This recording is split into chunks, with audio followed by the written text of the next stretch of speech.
ഒന്ന് മുടി വെട്ടിയേക്കാം.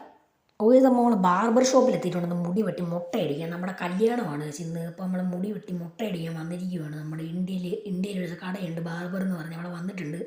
ഞങ്ങൾക്ക് ഉടുപ്പ് പോയിട്ട് അണ്ണൻ വരും ഇപ്പം. ഓക്കെ സാർ, അണ്ണൻ എത്തിയിട്ടുണ്ടെങ്കിൽ ഈ പുള്ളിയുടെ നിന്ന് ഉടുപ്പ് മേടിച്ചിട്ട് വേണം നമുക്ക് റെയിൽവേ സ്റ്റേഷനിൽ പോയി കല്യാണപ്പെണ്ണിനെ കൂട്ടാനായിട്ട് ഗൈസ്. അപ്പോൾ നമ്മൾ ഉടുപ്പും കാര്യങ്ങളൊക്കെ ഇട്ടെങ്കിൽ നമുക്ക് റെയിൽവേ സ്റ്റേഷനിലോട്ട് നേരെ വിടാം. ഓക്കെ, ഇവർ പറ്റിച്ച് ഇവരാരെയും കാണുന്നില്ലല്ലോ. ഓക്കെ, ട്രെയിൻ വന്നിട്ടുണ്ട്. എടേ, ഇവരെ ഞാൻ എവിടെയോ കണ്ടിട്ടുണ്ടല്ലോ. തോന്നിയതായിരിക്കും ഗേസ്, തോന്നിയതായിരിക്കും.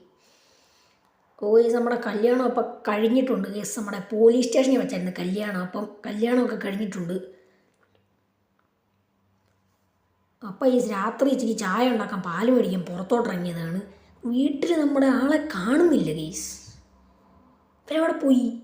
എടേ, ഇവരെ കണ്ട് സസ്പീഷ്യസ് ആയിട്ട് തോന്നുന്നു. എന്തോന്നും മനസ്സിലാകുന്നില്ല ഗേസ്. പേടിയാകുന്നു.